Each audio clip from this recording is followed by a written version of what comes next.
Kanye West has said a lot of outrageous things over the years, but what he just accused Jay-Z of might be the wildest yet. And maybe, just maybe, it isn't all smoke. You'd expect Ye to go off online. That's kind of his thing. But this wasn't just a throwaway rant. This was a direct, explosive hit at Jay-Z and Beyonce's entire public image. According to Ye, Jay-Z has been hiding an illegitimate army of children across the country. And Beyonce? He claims she's been the one helping cover it all up. Now let's be real. We've heard whispers before. Lawsuits, Instagram accounts, women saying they were told Jay-Z was their father, but nobody with Ye's level of insider access has ever come out and thrown gasoline on that fire. This isn't just a guy from the outside taking shots, this is someone who was practically family. Kanye used to call Jay his big brother, and Jay gave Ye one of the biggest career boosts in hip-hop history. They've toured together, shared stages, made hits that defined an era. So for Ye to say something this heavy, you gotta wonder what broke that bond so badly. And Ye's not holding back. He's not dropping a vague lyric or throwing subliminal shade. He flat out said Jay-Z has been dodging DNA tests for years, and that there are possibly hundreds of children who could be tied to him. That number alone makes you pause. Hundreds? Is that just Ye being Ye, or is there something he knows that the public doesn't? Let's rewind for a second.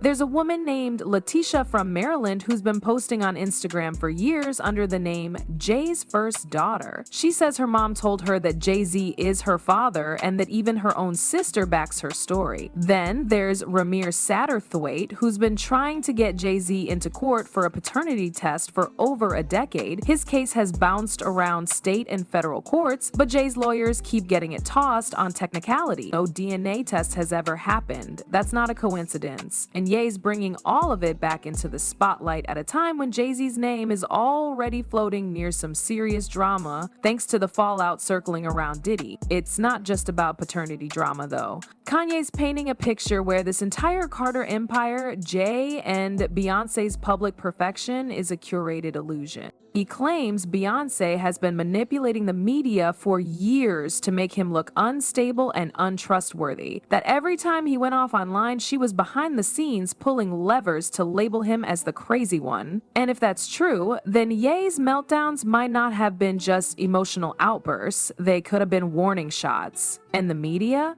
Just a well-oiled machine keeping him in check. Think about it. Beyonce barely speaks in public unless it's a perfectly controlled environment. She doesn't sit for messy interviews. She doesn't respond to controversy. She lets the headlines spin in her favor. But Ye believes that's not just discipline, it's strategic warfare. He says she's been orchestrating his downfall to protect Jay-Z from the kind of scrutiny that could blow up their billion-dollar brand. It's no secret Ye's felt isolated from the industry for a while. He's ranted before about being shut out, about fake friends, about hidden agendas. But this time, he's pointing the finger straight at the people who used to sit at his dinner table. And when you listen to him now, there's one thing that stands out more than anything. He's not just angry, he's hurt. Real hurt, the kind that doesn't come from rumors. The kind that comes from betrayal. Jay-Z's silence through all this is what's really eerie. No statements, no denials, no lawsuits flying back, just complete calculated quiet. And that's where it gets interesting, because silence isn't always strength. It can be strategy. The more Ye talks, the more people dig. And when people dig, they start finding things that were always there, just ignored. Take those lawsuits. Most of them never went far, but that's not because the claims were proven false. They just got dismissed on technicalities. Wrong jurisdiction, filing errors, statutes of limitations. But the DNA tests, they never happened. That's the piece everyone keeps circling back to. Now imagine being one of those kids, or adults, now, who believe Jay-Z might be your father, watching Ye, the guy who once sat courtside with the Carters, suddenly screaming your truth out loud. It's not just validation, it's gasoline. These stories, these faces, these forgotten voices, they're all resurfacing. And not because of some gossip blog, but because one of the most famous people on earth kicked the door down. Then there's the Beyonce angle. This is where things get cold. According to Ye, she's not just protecting her husband, she's actively destroying his enemies. And in this case, he believes that enemy is him. He says the Carter machine moved quietly, controlling headlines, swaying public opinion, even influencing social media platforms. His rants labeled as breakdowns, his suspicions brushed off as delusions. But what if that's exactly what they wanted?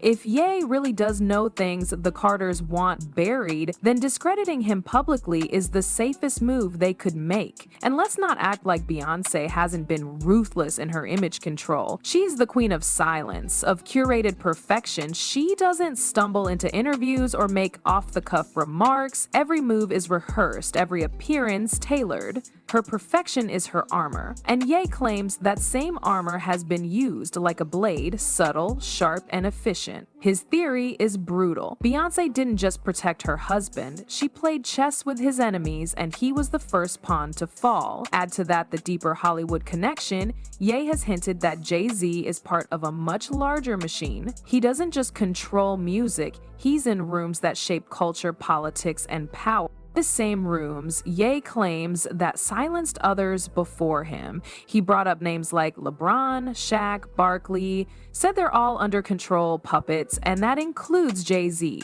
But here's the twist. Ye doesn't think Jay is the puppet, he thinks he's the puppeteer. So what does that make Ye? In his eyes, he's the glitch in the system, the guy who was supposed to stay quiet, play his role, and rake in millions. Instead, he veered off script, and that made him dangerous. Because when someone who's been inside the circle starts yelling about what's really going on, people listen, even if it's just to call him crazy. But Ye's not playing defense. He's on the attack. And he's not just lashing out randomly. There's a method here. Every accusation, every tweet, every cryptic interview, it's all part of a campaign, or war even. He's trying to shatter the illusion, to show the world that the empire they worship might be built on lies, legal loopholes, and whispered payoffs. Whether he's right or not, one thing's clear, he's not backing down. If Ye's telling the truth, then what we're looking at isn't just another celebrity feud. It's a crack in the foundation of one of music's most powerful dynasties. The Carter brand is polished to the point of perfection. Billion-dollar businesses, sold-out tours, red carpet elegance, a flawless family image.